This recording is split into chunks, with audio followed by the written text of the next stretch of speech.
ఎక్కడో చూసినట్టుందే. అన్నయ్య అది మన ఈశ్వర అన్నయ్య. అరే మతి మరుపు మరీ ఎక్కువైపోతోందిరా. రారా రా. రే ఇన్స్పెక్టర్, తీసుకున్న డబ్బుకి కష్టపడి పనిచేసింది చాలు గాని ఇక బయలుదేరు. ఎక్కడికి బయలుదేరమంటారు? రాజకీయ నాయకులు పోలీసు వాళ్ళని వాళ్ళ గుప్పెట్లో పెట్టుకోవడం పెద్ద విషయమే కాదు, మామూలు విషయమే. ఎదుటివాడు నోరు తెరిచడితే దానికి సమాధానం చెప్పడం ఆనాటి రాజకీయం. అసలు వాడిని నోరే తెరవనివ్వకుండా కట్టి కొట్టి తొక్కేయడం ఈనాటి రాజకీయం. ఏమంటున్నావు? అదిగో చూడండి, నడి వీధిలో పట్ట పగలు పబ్లిక్ గా ఈ కోడి పుంజు మీ గురించి కూస్తున్నాయి. ఇలా వీధికో కోడి మీ గురించి కారు కూతలు కూస్తుంటే ఎలా మీరు ఎమ్మెల్యే, ఎంపీ, మంత్రి పదవుల్ని పొందగలరు?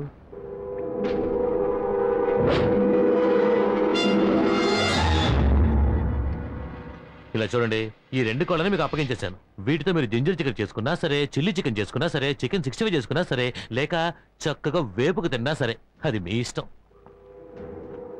నీ డ్యూటీ నువ్వు చేసావు, నా డ్యూటీ మిగిలింది. ఇక నువ్వు వెళ్ళొచ్చు.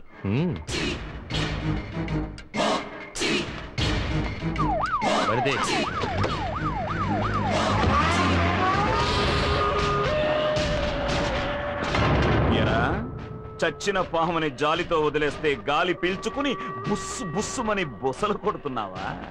రే, జనానికి ఓట్లేయడం మాత్రమే తెలుసు, కానీ నాలాంటి వాళ్ళకి చట్టంలో బొక్కలు పెట్టడం కూడా తెలుసు. అందులో ఒకదాని గురించి చెప్తాను, విను.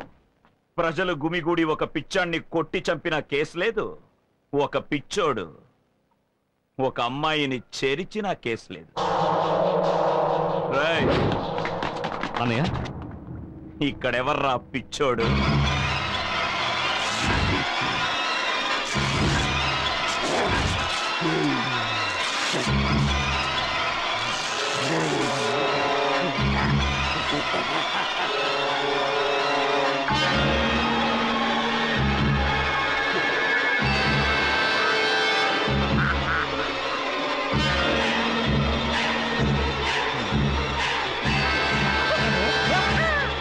నేనే పిచ్చాడే, నేనే పిచ్చాడే, నేనే పిచ్చాడే, నేనే పిచ్చోడే, నేనే పిచ్చాడే, నేనే పిచ్చోడే, నేనే పిచ్చాడే, నేనే పిచ్చాడే, నేనే పిచ్చాడే.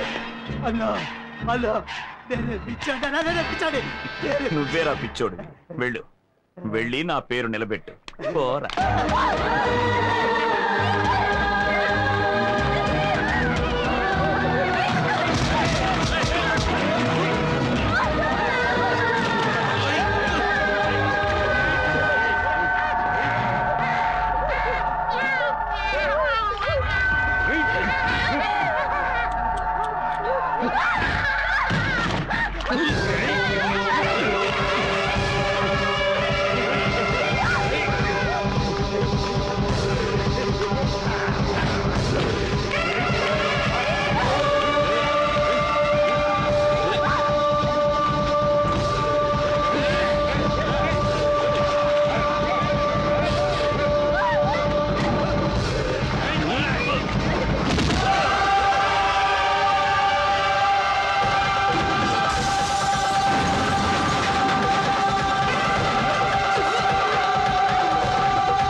హాస్పిటల్ తీసుకెళ్దాం.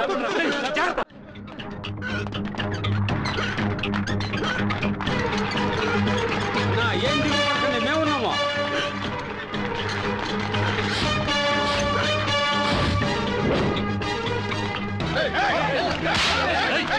Hey!